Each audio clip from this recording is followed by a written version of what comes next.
At the height of the long rains early this year,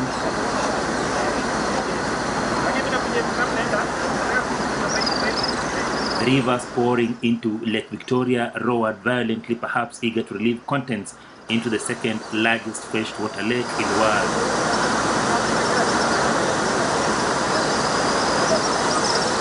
With the violent velocity, the rushing waters destroyed everything on their path.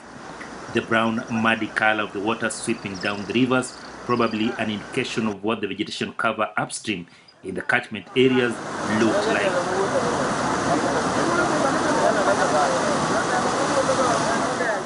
The story of the importance of forest cover in the Hitato catchment areas has been told over and again.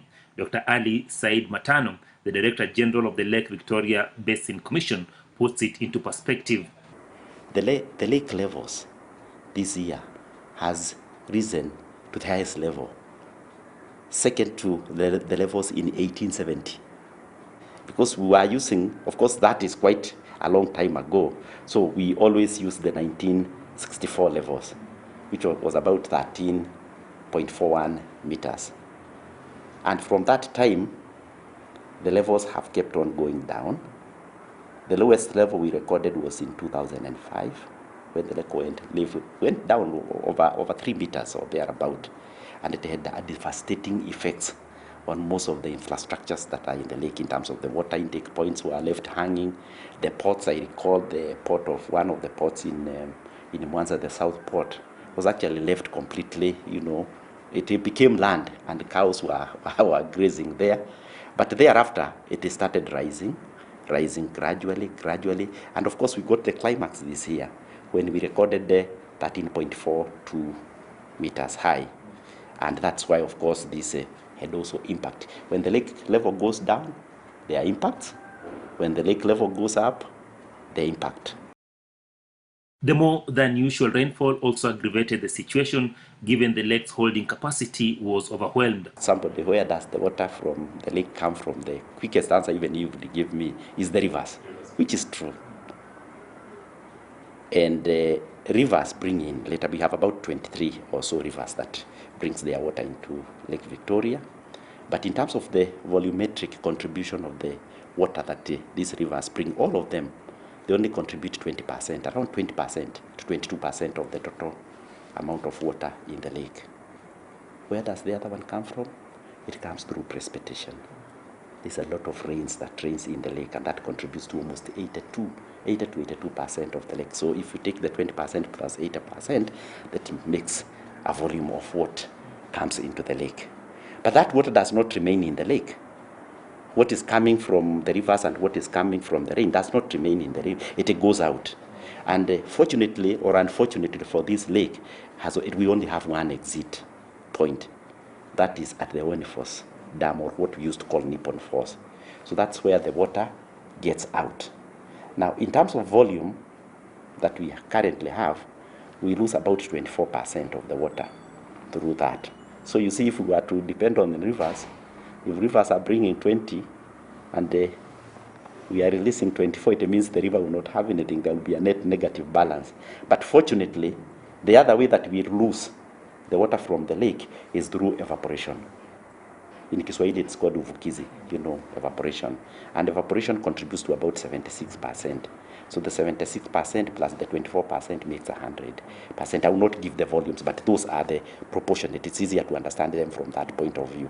So we get precipitation, we get water coming from the rivers, and then we get from precipitation 80%, then we lose 76% through evaporation, and we lose about 24%, and then the balance is what remains in the lake.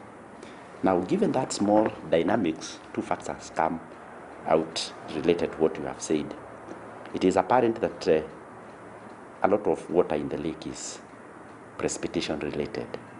So if there is any additional in the rainfall, it means now it goes beyond 80% and it goes way ahead. So we have more water in the lake than can come out from, and then and of course, when it is raining, the evaporation rate is also lower. You get it? You can't almost have the same. The discourse has revolved around having dams upstream to collect excess water, but experts opine that is a short-term solution that should be backed up by other long-term interventions. If you have vegetation in a catchment area and we have rains, essentially what happens is that the forests have sort of like a sponge down there. So when it rains, there's very little runoff that goes out. So that water is absorbed, it's like a sponge. It is absorbed by that spongy condition and it recharges what we call the underground aquifer. Underground aquifers, you know, for a layman, you can call them underground dams. So that water goes down and it does not go as runoffs. Now, what happened if the recharge of the aquifer is recharged? Now, this aquifer recharges its water through springs. You have heard us talking about spring. You see the water coming from the spring is normally very clean. And then it gets into the river, another spring, and the river forms, and the water flows. And since the recharge is full, then the water can flow in a regulated way. From January kuna maji tu, there is water, because it's coming from an underground aquifer which is regulated. The opposite of that, if you remove vegetation, you go and clear the vegetation from a catchment area. Essentially what happens, the rate of the water that goes as sponge is reduced because the sponge is not there. So what falls on, it falls on almost a plain ground and it goes as runoff. So within 2-3 minutes, the river is full. And if there is a bridge in a pitaju, when the rain ends, and that's why you see, for we people who have traveled, you find in most cases where bridges are being constructed, the old bridge is normally lower than the new bridge. Had a lot of sand or sediments actually deposited in the riverbed, and in this regard, then it makes the water level to rise, and as a result, then causes flooding. So when it rains, you will get a lot of rivers actually depositing water into the lake, and as a result of the shallow, because this is the first time since 1964 that the water levels have risen above 13 meters. So that is what causes flooding in most cases. It is becoming crucial for counties to take up a front row seat in environmental management discussions, especially in the wake of climate change that is bound to reveal the extremes on both ends.